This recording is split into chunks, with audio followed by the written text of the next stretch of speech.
throwing the wildest parties. So I'm gonna have a big party for my 16th. What's your ideas? Basically just, hot performers from Bow Wow to Boys in the Hood, Soulja Boy, Chris Brown. You want me to get all of them? Yeah.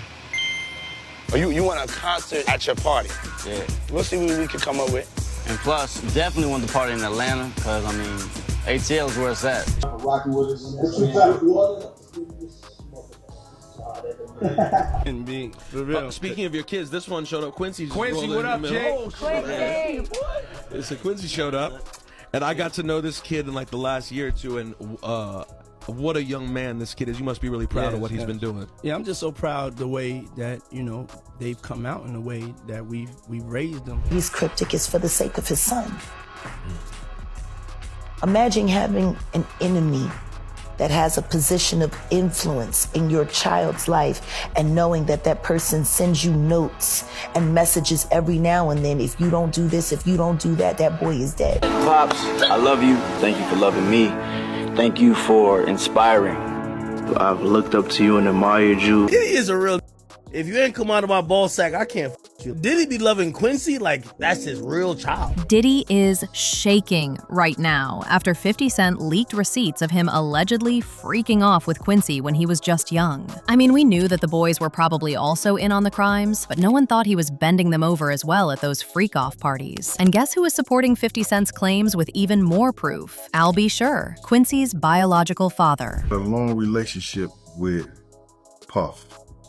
Puff has spoiled Quincy as if he was his own.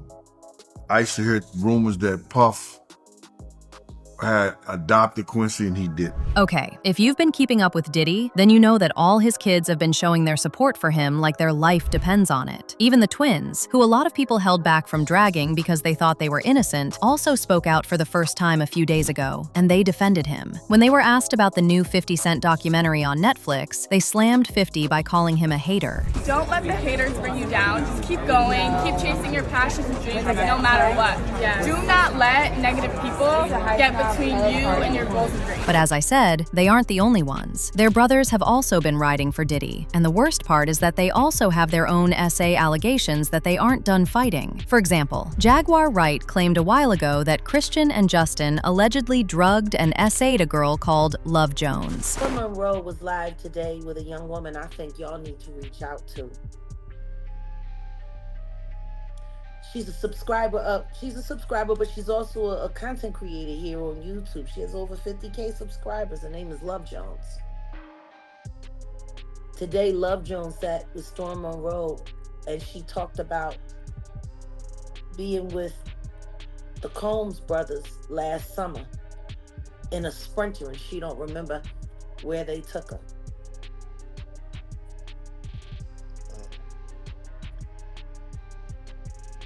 The boys.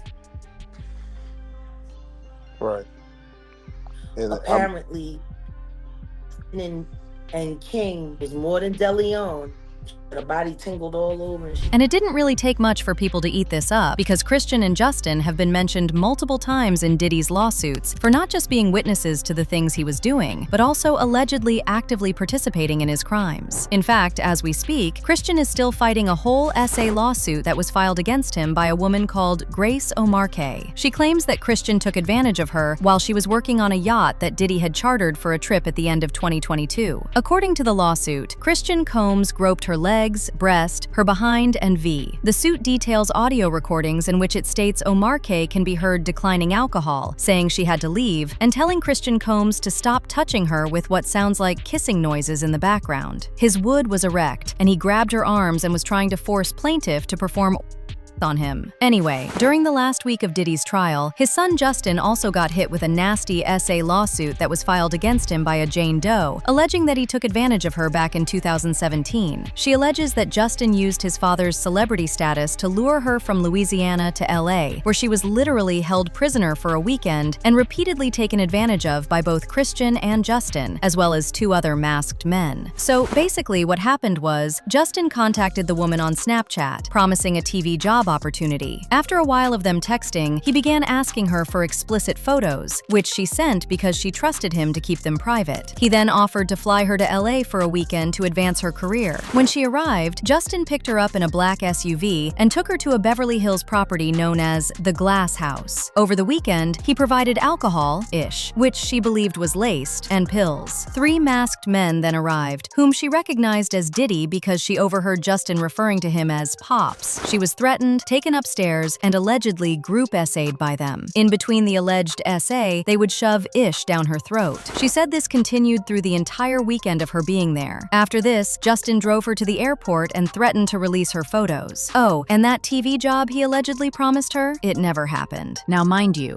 even before this, Justin had already been brought up in another Diddy lawsuit, so this was really just an add-on to already existing allegations. And the crazy thing is, the allegation he was facing before the one I just told y'all about didn't just involve SA, it also involved the attempted unaliving of a man. Okay, so do y'all remember Lil Rod? The music producer said he was flown to Miami to work on Diddy's album, but he would wake up every morning with his cheeks sore and Diddy lying next to him with barely any clothes on. Well, he also alleged in his lawsuit that he witnessed Diddy and Justin a man and leaving him for dead. The incident allegedly happened at a recording studio in LA. So during a heated argument occurred in a studio bathroom involving Diddy, Justin, and Justin's friend, identified as G.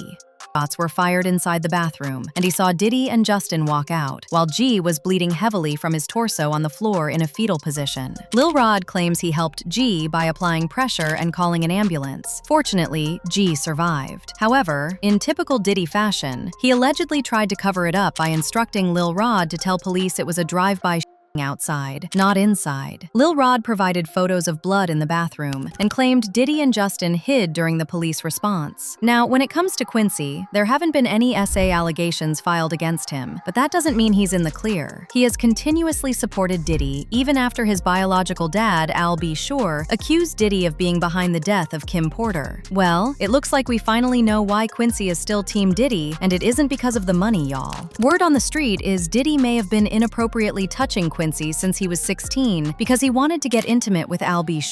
And since that obviously never happened, he decided to take it out on the next closest person to Al, Quincy. In fact, Al fueled these crazy incest allegations when he posted a video of Diddy drooling over Quincy like he was one of his freak-off boys. Al even went as far as tagging 50 Cent, claiming that he wished 50 added Diddy's creepy relationship with Quincy to his documentary. I'm surprised 50 Cent didn't put this in the documentary. Diddy must think Al B. is handsome too because Quincy looks just like his dad, his twin. One of the prettiest God ever made. Sorry, I'm a Gemini. One of the prettiest motherfuckers God ever made. Sorry. Al reposted this and said, "Manipulative tricking 101." Now, of course, this is all alleged. There's no proof that Diddy was oiling Quincy up too and slanging him at those freak-offs, but that's what folks seem to believe, and they are not changing their mind anytime soon. As usual, people had their thoughts like this person who said, "He definitely gave animal. Anybody young, he did something inappropriate." Another person said, "Quincy is lost and turned out." But now I want to know your thoughts. Do you really believe Diddy touched Quincy? And what do you think about Al B. accusing Diddy of being behind the death of Kim Porter? Let me know your thoughts in the comment section below, and don't forget to click here to watch this other very messy video.